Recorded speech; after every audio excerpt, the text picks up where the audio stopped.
पिछले जन्म में मैंने एक बूढ़ी महिला की बातों में आकर बहुत पैसे खर्च करके एक ब्राजीलियन कछुआ खरीदा था, जिसे मेरे ससुराल वालों ने मुझे पैसे उड़ाने वाला बेवकूफ कहकर बहुत डांटा था। लेकिन हाई टेम्परेचर अपोकलिप्स शुरू होने से पहले ही मेरा कछुआ बदलने लगा और लगातार गोल्ड कॉइन्स उगलने लगा, जिससे हमारा पूरा परिवार मुश्किल समय से बच गया। जब कछुआ पूरी तरह इवॉल्व हुआ तो वह सिर्फ प्योर वाटर ही नहीं दे सकता था, बल्कि आसपास के टेम्परेचर को भी कंट्रोल कर देता था, जिससे बाहर चाहे जितनी हीट हो घर हमेशा कूल रहता था। मुझे लगा था कि हाई टेम्परेचर अपोकलिप्स खत्म होने के बाद सब सेफ है, लेकिन मेरी वाइफ ने मेरे पीछे से कछुए के साथ एक कॉन्ट्रैक्ट साइन कर लिया और मुझे घर से निकाल दिया और अंत में मैं हीट से मर गया। जब मैंने फिर से आंखें खोली तो मैं उसी दिन पर रिबॉर्न हो चुका था जब मैं कछुआ खरीदने वाला था। भाई मैं देख सका हूँ तुम बहुत बड़े लकी पर्सन हो, लेकिन तुम्हारी किस्मत में एक बड़ा क्राइसिस है। अगर तुम बच गए तो बहुत बड़ा फॉर्च्यून मिलेगा। मेरे पास एक मेथड है जिससे तुम ये क्राइसिस पार कर सकते हो। ये कछुआ असल में 888 का है, लेकिन अभी सिर्फ 188 में मिल जाएगा। फेमिलियर वॉइस सुनकर मुझे समझ आ गया कि मेरा रीबर्थ हो चुका है। उसी लकी कछुए को खरीदने से पहले वाले दिन में पिछले लाइफ के एक्सपीरियंस के कारण मैंने तुरंत पैसे निकालकर उसे खरीद लिया और घर आ गया। जैसा कि एक्सपेक्टेड था, मेरी वाइफ और इन लॉज ने फिर मुझे बुरी तरह स्कोल्ड किया। मैंने जो बर्ड नेस्ट मंगवाया था वो कहाँ है? आज मुझे बर्ड नेस्ट और गोजी बेरी सूप पीना है। तुमने मेरी मदर की बात नहीं मानी, कितने डिसरिस्पेक्टफुल हो। बर्ड नेस्ट कहाँ है? इस बार मैंने स्मार्टनेस दिखाई और वाइफ और मदर इन लॉ को कुछ नहीं बताया, बल्कि अपनी दूसरी पॉकेट से एक ड्राई पेपर बॉल निकालकर मदर इन लॉ को दे दिया। वैसे भी उसे रियल और फेक का फर्क नहीं पता था। वह पेपर देखने में भी मार्केट के बर्ड नेस्ट जैसा ही लग रहा था। ये ही बर्ड नेस्ट है? सच बताओ, तुम मुझे फुल बना रहे हो क्या? बर्ड नेस्ट ऐसा कैसे हो सकता है? इतना कहकर मदर इन लॉ ने गुस्से में मेरे आर्म को जोर से पकड़कर ट्विस्ट कर दिया। मैं मासूम बनकर बोला, नहीं नहीं, यही है, ये बहुत स्पेशल वाला है। शॉपकीपर ने खुद कहा था कि ये रेयर स्टॉक है। मैंने बहुत रिक्वेस्ट करके आपके लिए डिस्काउंट में लिया है। ठीक है, समझदार बन गए हो। मुझे हंगर लगी है, जल्दी खाना बनाओ। फिर मैं किचन में खाना बनाने चला गया। उससे पहले मैंने सावधानी से कछुए को निकालकर एक फिश टैंक में रख दिया। पिछले लाइफ में इसी कछुए की वजह से मेरी वाइफ और मदर इन लॉ ने हाई टेम्परेचर अपोकलिप्स सर्वाइव किया था। फिर मैंने कछुए को हाइड कर दिया और खाना बनाने चला गया। 2 दिन बाद मेरा कछुआ गोल्ड कॉइन्स उगलने लगा। चमचमाते गोल्ड को देखकर मैं बहुत खुश हो गया। अब मेरी गुड लाइफ शुरू होने वाली थी। इस बार मैंने बिना देर किए रियल एस्टेट एजेंट को कॉल किया और सिटी से दूर एक विला खरीदने को कहा, जितना रिमोट हो सके उतना अच्छा। फिर मैंने सारे गोल्ड को कैश में बदल दिया। कुल 3 लाख बन गए। जैसे ही हाई टेम्परेचर अपोकलिप्स आएगा, इंसानों के लिए भी म्यूटेटेड एनिमल्स से लड़ना मुश्किल होगा। मुझे सिर्फ एनिमल्स ही प्रोटेक्ट कर सकते हैं। जैसे जैसे टेम्परेचर बढ़ता गया, कछुए के गोल्ड उगलने की क्वांटिटी भी बढ़ती गई। इसलिए मैंने तुरंत सर्वाइवल सप्लाईज खरीद ली और एक वाटर पावर जनरेटर भी डिजाइन करवाया, लेकिन उसे बनने में 1 मंथ लगेगा। अपने सामान को सेफ रखने के लिए मैंने बहुत सारे स्ट्रे कैट्स और डॉग्स को अडॉप्ट किया और रोज उन्हें खिलाकर उनसे बॉन्ड बनाने लगा। उसी दिन मैं एक नए आए हुए टैबी कैट को शांत कर रहा था। मुझे साफ दिख रहा था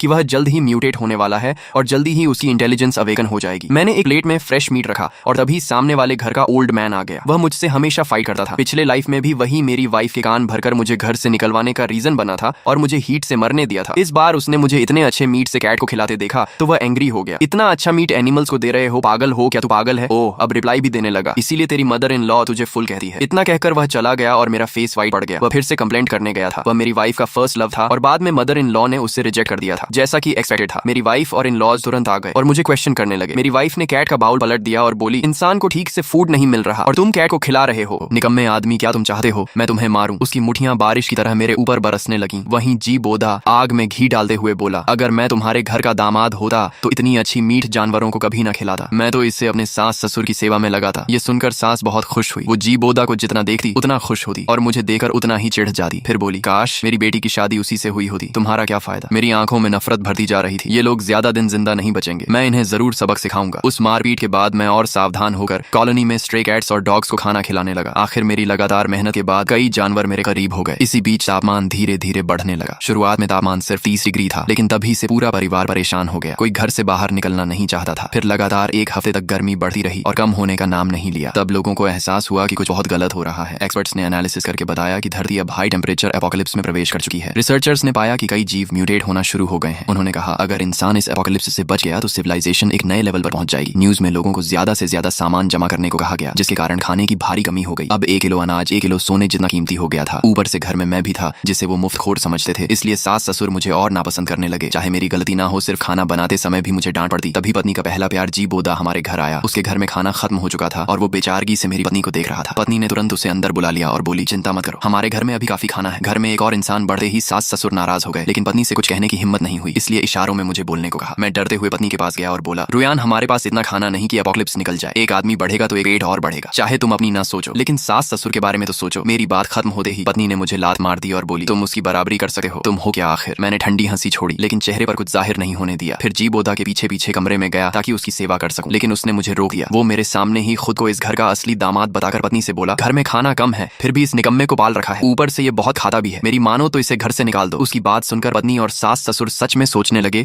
कि इस घर में मेरी जरूरत क्या है। जैसे मैं सिर्फ खाना बनाने वाला मामूली आदमी हूँ। थोड़ी देर बाद सास की आंखों में बेरहमी चमकी और वो बोली, निकम्मे आदमी, ज्यादा खाता है, कम काम करता है, अब इस घर में तेरे लिए जगह नहीं है। फिर मेरी पत्नी ने मुझे दरवाजे पर रोक दिया, अंदर नहीं जाने दिया, यहाँ तक कि मेरे पैर तोड़ने के लिए हाथ में मोटा डंडा भी उठा लिया। मैं वहीं डर कर खड़ा रह गया। ससुर ठंडी नजरों से बोले, तुमने लगभग मेरे होने वाले पोते को खतरे में डाल दिया था, तुम्हारी मौत ही कम है। इस निर्दयी परिवार को देखकर मेरा दिल पूरी तरह टूट गया। लेकिन सच कहूं तो उनका मुझे घर से निकालना मेरे लिए फायदेमंद था। अंदर से मैं बहुत खुश था, लेकिन बाहर दुखी होने का नाटक करना पड़ा। मैंने जोर जोर से कहा, क्या तुम लोगों में जरा भी इंसानियत नहीं है? मैंने इतने साल तुम्हारी सेवा की और तुमने मुझे ऐसे छोड़ दिया। पूरी बिल्डिंग मेरी चीखें सुन रही थी, लेकिन एपोकलिप्स में ऐसी घटनाएं आम थीं, इसलिए कोई मेरी मदद को नहीं आया। फिर धड़ाम से दरवाजा बंद हो गया और मैं तुरंत कॉलोनी छोड़कर निकल गया। गेट पर पहुंचते ही मैंने अपने कछुए को देखा, जो पहले ही म्यूटेट होकर इंसान जैसा बन चुका था। उसने मुझे ठंडे पानी का एक वाटर बॉल दिया। मैं उसे लेकर अपने फार्म हाउस विला पहुंच गया। अभी तापमान तेजी से बढ़ रहा था, लेकिन जानवर पूरी तरह म्यूटेट नहीं हुए थे, इसलिए मुझे सावधान रहना था। फिलहाल सबसे बड़ा खतरा वही लालची परिवार था। उन्हें पता नहीं चलना चाहिए था कि मैं बाहर विला में ठंडी हवा और चिल्ड कोला का मजा ले रहा हूँ। जाने से पहले मैंने घर में कई हिडन कैमरास लगवा दिए थे और अब मैं उनकी हर हरकत देख रहा था। मेरे बिना उन्हें समझ आया कि मैं घर में कितना जरूरी था। अब कपड़े धोने और खाना बनाने का सारा काम सास को करना पड़ रहा था। वो लगातार शिकायत करती रहती। धीरे धीरे उसका जी बोदा से भी झगड़ा होने लगा, क्योंकि खाने की कमी थी और जी बोदा ऐसा आदमी नहीं था जो कम में गुजारा करे। आखिर एक दिन सास फट पड़ी और उसका बाल पकड़कर चिल्लाई, हर दिन सिर्फ खाता है, कुछ काम नहीं करता। निकम्मे आदमी, अपनी प्रेमिका को पिटे देख पत्नी ने उल्टा अपनी माँ को ही लात मार दी और बोली, बूढ़ी औरत, जरा संभल कर। अपनी बेटी और पति को किसी दूसरे आदमी के लिए बदलते देकर सास अंदर ही अंदर रोती रह गई और चुपचाप जाकर बर्तन धोने लगी। वहीं मैं विला में आराम से लेटा हुआ था, क्योंकि आज रात के बाद सारे जानवर म्यूटेट होने वाले थे। पत्नी और उसके परिवार ने पहले कॉलोनी में जानवरों पर बहुत अत्याचार किए थे, इसलिए जल्दी ही म्यूटेटेड बीस्ट्स उनसे बदला लेने आने वाले थे। रात होते ही मैंने कोर्टयार्ड में देखा कि स्ट्रे कैट्स और डॉग्स म्यूटेट होने लगे। सब 3 मीटर लंबे ताकतवर बीस्टमैन बन गए। सबसे ज्यादा खुशी मुझे अपने पाले हुए ब्लैक बेयर्स और टाइगर्स को देखकर हुई। आखिर मैंने जू लाइसेंस लेने में करोड़ों खर्च किए थे। अब सारे बीस्टमैन मेरे आसपास खड़े थे और मैंने संतोष से सिर हिलाया। आज से एपोकलिप्स में मेरा राज शुरू होने वाला था। उससे पहले मैंने न्यूज खोली तो पूरी दुनिया बीस्ट म्यूटेशन की बात कर रही थी। जिन लोगों ने कैट्स और डॉग्स पाल रखे थे उन्हें सबसे ज्यादा फायदा हुआ, क्योंकि अब उनके पास ताकतवर बीस्टमैन थे। इंसानी सोसाइटी टूट चुकी थी और लोग खुलकर लूटपाट करने लगे थे। सीन बदलते ही मैंने पत्नी के घर का हाल देखा। उनकी फैमिली हमेशा बेटियों को ज्यादा महत्व देती थी। सास लालची थी, ससुर मेल ईगो वाला आदमी था और जी बोदा बेहद जहरीला इंसान था, जिसने कई लोगों से दुश्मनी ले रखी थी। अब कॉलोनी के लोग अपने बीस्टमैन के साथ लूटपाट कर रहे थे और सबसे पहले निशाना मेरी पत्नी का घर बना। कई बीस्टमैन घर से सामान बाहर निकाल रहे थे। सास पागलों की तरह बाहर भागी और चिल्लाने लगी, तुम लोग डाकू हो क्या? कोई कानून नहीं बचा। लोग हंस पड़े और बोले, एपोकलिप्स में कानून की बात करती हो? जब तुम कॉलोनी में लोगों को परेशान करती थी तब कहाँ था कानून? फिर एक आदमी बोला, शुरुआत में तुमने अपने दामाद को घर से निकाला था, तब कानून याद नहीं आया। ये सुनकर सास चुप हो गई। ससुर जो हमेशा घर का राजा बनकर रहता था, वो गुस्से में लोहे की रॉड उठा लाया और बीस्टमैन पर मार दी। इससे बीस्टमैन पूरी तरह भड़क गया। ससुर भागना चाहता था, लेकिन देर हो चुकी थी। बीस्टमैन ने एक वार में उसे दीवार में दे मारा और उसके मुंह से खून निकल पड़ा। पूरा घर लूट लिया गया। ससुर अधमरी हालत में पड़ा था। सास डर से कांप रही थी और पत्नी अपने बेटे के साथ कोने में दुखी हुई थी। ये सब देखकर मैं हंस पड़ा। आखिर इन्हें भी अपने कर्मों का फल मिल रहा था। कुछ देर बाद ससुर होश में आया, लेकिन अब वो अपाहिज बन चुका था और बिस्तर से उठ नहीं सकता था। लेकिन उस परिवार के पास अब किसी की सेवा करने की ताकत नहीं थी। सिर्फ 3 दिन भूखे रहने के बाद पत्नी की मानसिक हालत खराब हो गई। सास पूरी तरह टूट चुकी थी और जी बोदा तो हर इंसान को चिकन लेग की तरह देखने लगा था। भूख से पागल हुए तीनों लोगों ने बिस्तर पर पड़े ससुर को देखा और उनके मन में एक खतरनाक विचार आया। तीनों ने एक दूसरे को देखा और सिर हिलाया। ससुर डर के मारे कांपते हुए बोला, मत करो बेटी, मैंने बचपन से लेकर आज तक तुमसे सबसे ज्यादा प्यार किया है। तुम कम से कम इस बात का ख्याल करो कि मैं तुम्हारा बाप हूँ। मेरे साथ ऐसा मत करो। लेकिन भूख से पागल हो चुकी पत्नी ने उसकी एक भी बात नहीं सुनी। ऊपर से सास भी आग में घी डाल रही थी। तुमने पूरी जिंदगी उसे सपोर्ट किया,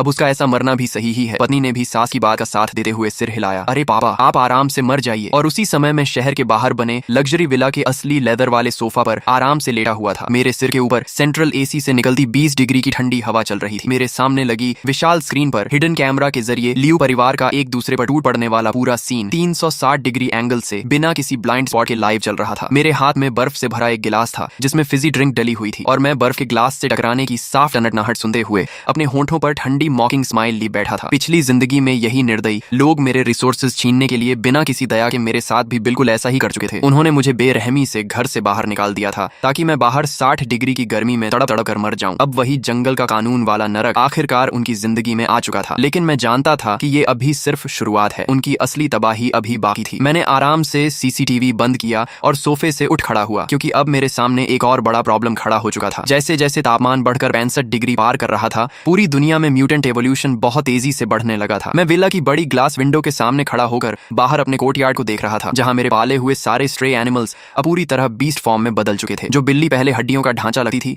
अब उसका शरीर एक बड़े बाघ जितना विशाल हो चुका था। उसकी मसल्स फटने जैसी लग रही थी और उसके बाल मेटल की तरह चमक रहे थे। वहीं स्ट्रे डॉग्स अब 3 मीटर लंबे मॉन्स्टर डॉगमैन बन चुके थे, जो इंसानों की तरह सीधे सीधे चल सकते थे और उनके पंजे इतने खतरनाक थे कि आधा मीटर मोटी कंक्रीट वॉल को भी एक झटके में तोड़ सकते थे। लेकिन सबसे ज्यादा डरावने वो काले भालू और बाघ थे जो चलते फिरते स्टील फोर्ट्रेस जैसे लग रहे थे। उनकी सांसों से निकलने वाला प्रेशर तक हवा को हिला देता था। इन खतरनाक बीस्ट बॉडीगार्ड्स के रहते एपोकलिप्स में कोई भी मुझे छूने की हिम्मत नहीं कर सकता था। लेकिन इसके साथ एक नई मुसीबत भी शुरू हो गई। इन एनिमल्स के बीस्ट इवॉल्व होने के बाद उनकी ताकत और मेटाबॉलिज्म कई गुना बढ़ गया था, जिसकी वजह से उनका खाना भी बेहद ज्यादा हो गया था। मैंने अभी फीडिंग करते वक्त हिसाब लगाया था कि सिर्फ एक इवॉल्व्ड ब्लैक बेयर अकेले एक बार में आधा सुअर खा जाता है। मैंने जो 3 मिलियन खर्च करके माउंटेन्स जितना सामान जमा किया था वो अकेले मेरे लिए कई जन्म तक काफी था। लेकिन अगर इन सैकड़ों बीस्ट्स को भी खिलाना पड़े तो ये सामान 3 महीने भी नहीं टिकेगा। और एपोकलिप्स में बैठे बैठे रिसोर्सेज खत्म करना सबसे बड़ी बेवकूफी होती है। इसीलिए मैंने फैसला किया कि अब एपोकलिप्स में फार्मिंग शुरू करनी होगी। वैसे भी अब मेरे पास वो डिवाइन टर्टल था। अब वो पहले जैसा हथेली जितना छोटा कछुआ नहीं रहा था। उसका शरीर अब एक भारी आर्मर्ड व्हीकल जितना विशाल हो चुका था और वो विला के बीच बने खास वाटर पूल में चुपचाप पड़ा रहता था। उसके शेल पर अजीब रहस्यमयी निशान बने हुए थे और उसके मुंह से लगातार साफ प्योर वाटर निकलता रहता था। वाटर रिसोर्सेज और कांस्टेंट टेम्परेचर वाला एनवायरनमेंट, ये दोनों चीजें हाई टेम्परेचर एपोकलिप्स में इंसानी जिंदगी से भी ज्यादा कीमती थी और यही मेरी सबसे बड़ी ताकत थी। मैंने तुरंत एक्शन लिया, फोन खोला, प्राइवेट सैटेलाइट नेटवर्क से कनेक्ट हुआ और देश के बचे हुए सर्वाइवर्स के डार्क वेब फोरम पर एक भारी रिवॉर्ड वाला पोस्ट डाल दिया। मैंने पूरे देश से टैलेंटेड लोग बुलाए, खासकर एग्रीकल्चर एक्सपर्ट्स और मैकेनिकल इंजीनियर्स, क्योंकि इस एपोकलिप्स में जमीन पूरी तरह सूखकर पत्थर जैसी हो चुकी थी और सिर्फ इंसानों के बल पर खेती करना नामुमकिन था। मशीन्स की मदद से फार्मिंग करना ज्यादा आसान और तेज था। पोस्ट डालने के सिर्फ 10 मिनट बाद ही कमेंट्स फट पड़े। जैसा मैंने सोचा था वैसे ही बहुत सारे सर्वाइवर्स मुझसे कॉन्टैक्ट करने लगे। लेकिन उनमें सबसे ज्यादा हैरान करने वाली चीज थी, एक ग्रुप बंकर में फंसे हुए टॉप साइंटिस्ट्स ने मेरे पोस्ट का जवाब दिया। ये लोग एपोकलिप्स के दौरान देश द्वारा स्पेशली प्रोटेक्टेड रिसर्चर्स थे। ये सिर्फ हाई टेम्परेचर एपोकलिप्स के क्लाइमेट चेंजेस पर रिसर्च नहीं कर रहे थे, बल्कि ऐसी क्रॉप्स बनाने पर भी काम कर रहे थे जो एक्सट्रीम हीट में भी ग्रो कर सके। मैंने सीधे नेशनल शेल्टर के हेड से कॉन्टैक्ट किया। जब मैंने उन्हें अपनी आइस वाटर से नहाने वाली वीडियो दिखाई और अनलिमिटेड पानी व पूरी सेफ्टी देने का प्रॉमिस किया तो उन्होंने तुरंत फैसला ले लिया। देश भर के रेस्क्यू बेसिस से टॉप साइंटिस्ट, एग्रीकल्चर एक्सपर्ट्स और मैकेनिकल इंजीनियर्स को मेरे पास भेजा गया। उनकी सेफ्टी के लिए मैंने अपनी सबसे ताकतवर म्यूटेटेड जायंट टाइगर्स को भेजा जो specially modified armoured refrigerated truck खींचकर उन्हें लेने गए। जब वो साइंटिस्ट मेरे इलाके में पहुंचे और गेट के अंदर आए तो सबकी आंखें फटी रह गईं। बाहर की दुनिया 60 डिग्री से ज्यादा गर्मी वाला नर्क बन चुकी थी। रोड्स तक पिघल रही थी, लेकिन यहाँ ठंडी हवा चल रही थी। हर तरफ हरियाली थी और थर्मोमीटर सीधा 22 डिग्री पर रुका हुआ था। सबसे ज्यादा डर उन्हें तब लगा जब उन्होंने विला के अंदर और बाहर सैकड़ों विशाल बीस्टमैन को देखा जो बुलेट प्रूफ टैक्टिकल वेस्ट पहने ट्रेन्ड बॉडीगार्ड्स की तरह खड़े थे। लेकिन असली शॉक तब मिला जब उन्होंने पूल में मौजूद उस डिवाइन टर्टल को देखा। उसके मुंह से वाटरफॉल की तरह लगातार साफ प्योर वाटर निकल रहा था। ये देखकर कई बूढ़े एग्रीकल्चर एक्सपर्ट्स की आंखों में आंसू आ गए और वो वहीं घुटनों पर बैठ गए। ये मिरेकल है, लाइफ साइंस का मिरेकल। चीफ एग्रीकल्चर प्रोफेसर लिन लैंग ने मेरा हाथ पकड़ते हुए कांपती आवाज में कहा, अब इस एंडलेस वाटर सोर्स और कांस्टेंट टेम्परेचर फील्ड की वजह से एपोकलिप्स में फार्मिंग पॉसिबल हो गई है। ह्यूमैनिटी बच सकती है। उसके बाद सब तुरंत काम में लग गए। एक्सपर्ट्स ने बीस्टमैन को हेवी लेबर की तरह इस्तेमाल करते हुए विला के आसपास की जमीन पर तेजी से खेती शुरू कर दी। हमने बहुत बड़े ग्रीन हाउस बनाए जो latest aerospace heat insulation material से बने थे। ये बाहर की 60 डिग्री वाली डेडली हीट और अल्ट्रा वायलेट रेस को पूरी तरह रोक देते थे। ऊपर से टर्टल के वाटर कूलिंग सिस्टम की वजह से ग्रीन हाउस के अंदर का टेम्परेचर हमेशा 25 डिग्री पर रहता था जो खेती के लिए परफेक्ट था। सीड्स व specially gene edited drought resistant crops लाए थे। प्योर वाटर और परफेक्ट क्लाइमेट की वजह से सिर्फ एक हफ्ते में पूरे ग्रीन हाउस में हरियाली फैल गई। इतनी बड़ी सफलता के बाद शेल्टर वालों ने इमरजेंसी ब्रॉडकास्ट पर यह खबर पूरी दुनिया में फैला दी। बहुत जल्द मैं ग्लोबल न्यूज हेडलाइन बन गया। Apocalypse oasis miracle land. मेरे विला के आसपास की पहले जली हुई बंजर जमीन अब पूरी तरह खेतों और राइस फील्ड्स में बदल चुकी थी। लेकिन मेरे लिए ये काफी नहीं था। मैं एक नया ऑर्डर बनाना चाहता था, इसलिए मैंने सर्वाइवर शेल्टर बनाया जहां एपोकलिप्स में स्ट्रगलिंग लोगों को रखा जाने लगा। रूल सिंपल था, उन्हें मेरे लिए काम करना होगा और बदले में मैं उन्हें प्रोटेक्शन, प्योर वाटर और भरपेट खाना दूंगा। ये न्यूज लगातार ब्रॉडकास्ट हो रही थी और आखिरकार मेरी वाइफ का परिवार भी इसे देख बैठा। उनका अपार्टमेंट पूरी तरह टूट चुका था। न बिजली थी न पानी। घर में सड़ांत फैली हुई थी क्योंकि वहां अब भी उनके खाए हुए फादर इन लॉ की सड़ी हुई बॉडी की स्मेल मौजूद थी। सबसे पहले सास ने टीवी पर मुझे देखा। वो भूख से जमीन पर पड़ी थी लेकिन अचानक चीख पड़ी, अरे ये तो वही निकम्मा आदमी है। उसकी आंखें फटी रह गईं। ये न्यूज में कैसे आ गया और इसके पीछे इतना सारा खाना। सोफा पर पड़ी ल्यू रुयान भी घिसटे हुए उठी। स्क्रीन देखते ही उसकी आंखों में जेलसी और गुस्सा भर गया। वो हरामी आदमी हमसे अलग होकर खुद लग्जरी लाइफ जी रहा है। उसने जरूर हमारे पैसे चुरा कर ये सब बनाया होगा। उसे ढूंढो, मैं उसे घुटनों पर ला दूंगी। मैं उसे जिंदा नहीं छोड़ूंगी। तभी पास में बैठा जी बोदा जो दीवार की सड़ी हुई लेयर खा रहा था धीरे से बोला, रुको, अगर ये फेक हुआ तो, अगर ये एडिटेड वीडियो हुआ और लोगों को मजदूरी के लिए बुलाया जा रहा हो तो बाहर की गर्मी में हमारी हालत ऐसी है, बाहर निकलना मतलब सीधा मरना। उसकी बात सुनकर ल्यू रुयन सोच में पड़ गई। फिलहाल इस मनवा के अभी तक इतने ही पार्ट्स बने हैं। जैसे ही इसके नए पार्ट्स रिलीज होंगे उनका पूरा एक्सप्लेनेशन सबसे पहले इसी चैनल इट्स युवा पर आएगा। इसीलिए चैनल को सब्सक्राइब करके बेल आइकॉन ऑन कर लो ताकि अगला पार्ट मिस न हो।